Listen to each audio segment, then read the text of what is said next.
নমস্কার বন্ধুরা, সোমা কিচেন বাংলায় আপনাদের সবাইকে স্বাগত। আশা করছি আপনারা সবাই খুব ভালো আছেন। অন্য দিনের মতো আজও একটি রেসিপি নিয়ে চলে এসেছি। একদম মিষ্টির দোকানের মতো খাস্তা নিমকি খুবই সহজ পদ্ধতিতে বানিয়ে আপনাদের কাছে শেয়ার করব।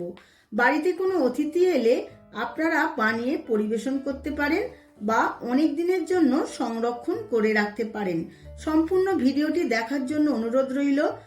আর আমার নতুন বন্ধুদের কাছে অনুরোধ আমার চ্যানেলটিকে সাবস্ক্রাইব করার জন্য। চলুন দেখে নেওয়া যাক রেসিপিটা। নিমকি বানানোর জন্য এখানে আমি 500 গ্রাম ময়দা নিয়ে নিয়েছি। ময়দার মধ্যে দিয়ে দেব স্বাদ মতো নুন, 1 চামচ চিনি দিয়ে দেব। চিনিটা দিলাম স্বাদের জন্য ও খাস্তা হবার জন্য। এখানে হাতের চেটোয় ক্রাশ করে 1 চামচ জোয়ান দিয়ে দেব। জোয়ানটা দিলে গ্যাস অম্বলটা অনেক সময় হয় না। আর দিয়ে দেব 1/2 চামচ কালো জিরে। কালো জিরে খুব সুন্দর একটা গন্ধ আসে। আর দিয়ে দেব 1/2 চিমটে খাবার সোডা। একটা হাতা নিয়ে নিয়েছি, এই হাতা 3 হাতা তেল দিয়ে দেব। এই সাদা তেলের পরিবর্তে আপনারা ঘি দিয়েও বানাতে পারেন। এই নিমকির ক্ষেত্রে অনেকটা পরিমাণে তেল বেশি লাগে, কেননা যতটা তেল দেওয়া হবে ততই খাস্তা হবে। এখন সমস্ত কিছু উপকরণগুলো আমি ভালোভাবে মিশিয়ে নেব। এইভাবে হাতের মুঠোর সাহায্যে দোলে দোলে ভালোভাবে মিশিয়ে নেব।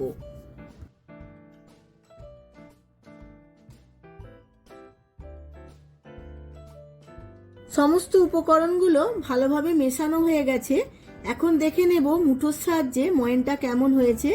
ভেঙে যাচ্ছে না, ময়ানটা ঠিকই আছে। এরপর রুম টেম্পারেচারে জল দিয়ে ময়দাটা ভালোভাবে মেখে নেব। বেশি জল দেব না, অল্প অল্প করে জল দিয়ে মাখতে হবে। বেশি জল পড়ে গেলে পাতলা হয়ে যেতে পারে, তাই অল্প অল্প করে জল দিয়ে ময়দাটা মাখবো। ডোটা আমি খুব বেশি শক্তও করব না, আবার খুব একটা নরমও করব না, মাঝামাঝি রাখবো।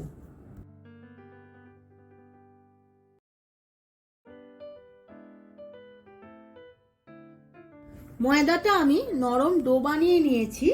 এখন আমি 10 থেকে 15 মিনিট চাপা দিয়ে রেস্টে রেখে দেব। ময়দাটা 10 থেকে 15 মিনিট রেস্টে রাখা হয়ে গেছে। এখন আমি আরও একটু দলে নেব।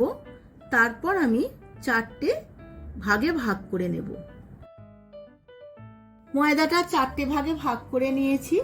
এখন আমি আপনাদের 2 রকম পদ্ধতিতে নিমকি বানানো দেখাবো। মধ্যে থেকে 1 ভাগ নিয়ে আমি ভালোভাবে ময়দা দিয়ে রুটির মতো করে বেলে নেব।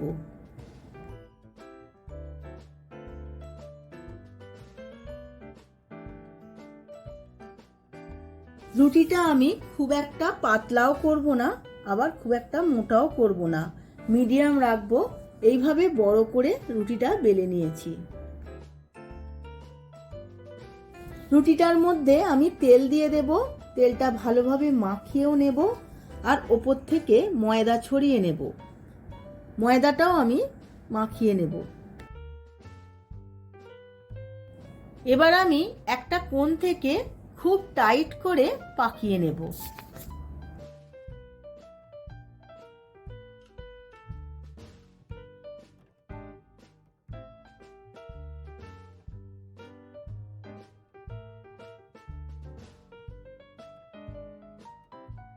সবার শেষে মুখটাতে জল দিয়ে ভালোভাবে এঁটে নেব।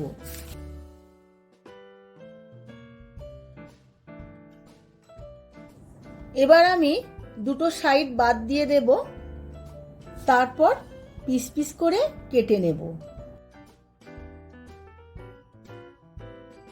এইভাবে মিডিয়াম সাইজ করে কেটে নেব।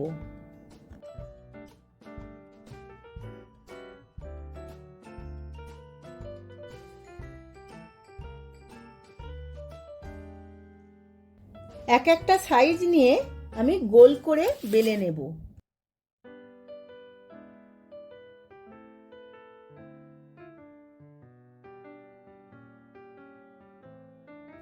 এইভাবে গোল করে আমি বেলে নিয়েছি। এর ওপরে আমি অল্প পরিমাণে তেল দিয়ে দেব। এর ওপরে আমি অল্প পরিমাণে ময়দা ছড়িয়ে দিয়ে হাফ পাল্লা ভাঁজ করে নেব। আবার আমি তেল দেব, আবার অল্প একটু ময়দা দিয়ে দেব।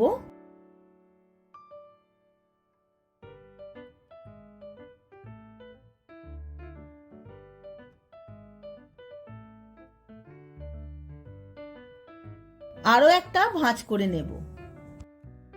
এবার একটা কাঁটা নিয়ে নিয়েছি, এই কাঁটার সাহায্যে ভালোভাবে গেঁথে নেব যাতে নিমকিটা ফুলে না যায়। এইভাবে আমি সমস্ত নিমকিগুলো বেলে নেব। আবারও একটা দেখিয়ে দিচ্ছি, লেচি নিয়ে নিয়েছি, এটাকেও আমি গোল করে বেলে নেব।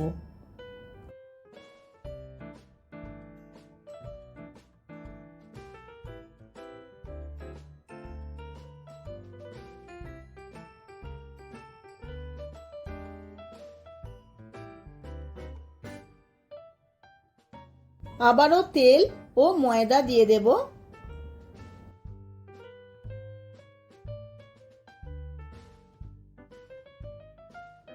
আবারও একটা পাল্টা ভাঁজ করে নিয়েছি, এর ওপরেও আমি তেল ও ময়দা দিয়ে আবারও একটা পাল্টা ভাঁজ করে নেব। আবারও কাঁটার সাহায্যে এইভাবে গেঁথে নেব। এইভাবেই আমি সমস্ত নিমকিগুলো বেলে নেব। সমস্ত নিমকিগুলো আমার বেলা হয়ে গেছে, এবার আমি ভেজে নেব। কড়া বসিয়ে দিয়েছি, তেলও গরম হয়ে গেছে। এবার সমস্ত নিমকিগুলো আস্তে আস্তে আমি ভেজে নেব। কড়ার তেলটা প্রথমে আমি গরম করে নিয়েছিলাম, পরে আমি ফ্লেমটা কমিয়ে অল্প একটু ঠান্ডা করে নিমকিগুলো ভেজে নিচ্ছি। বেশি তেল গরম হয়ে গেলে ওপরটা লাল হয়ে পুড়ে যাবে, ভেতরটা কাঁচা থাকবে।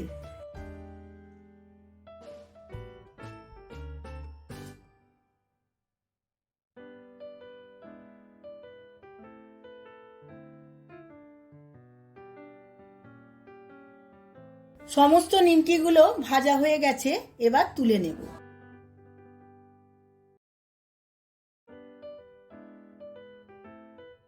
আরও এক ধরনের পদ্ধতির নিমকি আমি দেখিয়ে দেব, তার জন্য লেচিটা রুটির মতো করে বেলে নিয়েছি।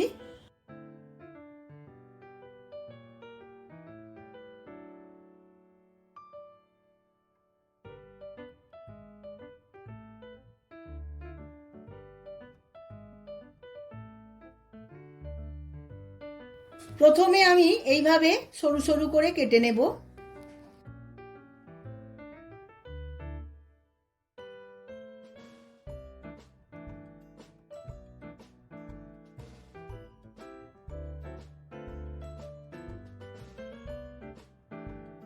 সমস্ত গোল রুটিটা আমি এইভাবে লম্বা লম্বা করে কেটে নেব। লম্বালম্বি কাটার পর আড়াআড়ি ভাবে আরো একবার কাটবো। পুরো শেপটা হবে বরফির মতো।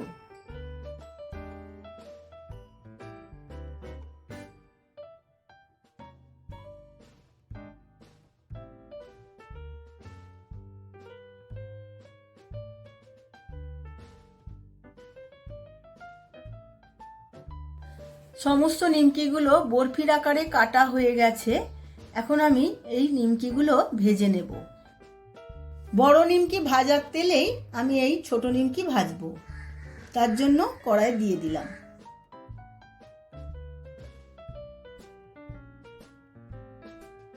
তেলের মধ্যে নিমকিটা ভাজতে ভাজতেই আলাদা আলাদা করে ছেড়ে যাবে। আমি এই সাঞ্চা দিয়ে সমানে নাড়িয়ে যাব। এইভাবেই আমি নিমকিগুলো হালকা আঁচে ভেজে নেব।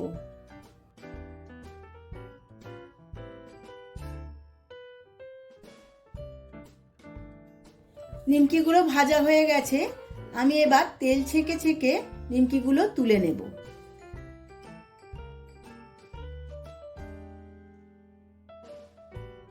আমি সার্ভ করে নিয়েছি মিষ্টির দোকানের স্বাদে 2 ধরনের খাস্তা নিমকি। এই নিমকি খুবই ক্রিস্পি হয় ও খেতে খুবই মুখরোচক হয়। আপনারাও আমার মতো করে একবার বাড়িতে বানিয়ে নিন আর যে কোনো সন্ধ্যায় চা বা কফির সাথে পরিবেশন করুন। দেখবেন ছোট বড় সবার খুবই ভালো লাগবে। ভিডিওটা যদি ভালো লেগে থাকে প্রচুর প্রচুর লাইক শেয়ার কমেন্ট করবেন। আমার ফেসবুক বন্ধুরা আমার পেজটিকে ফলো করবেন। আজ তাহলে আসি, আবার দেখা হবে নতুন কোনো ভিডিওতে নতুন কোনো রেসিপি নিয়ে। ধন্যবাদ।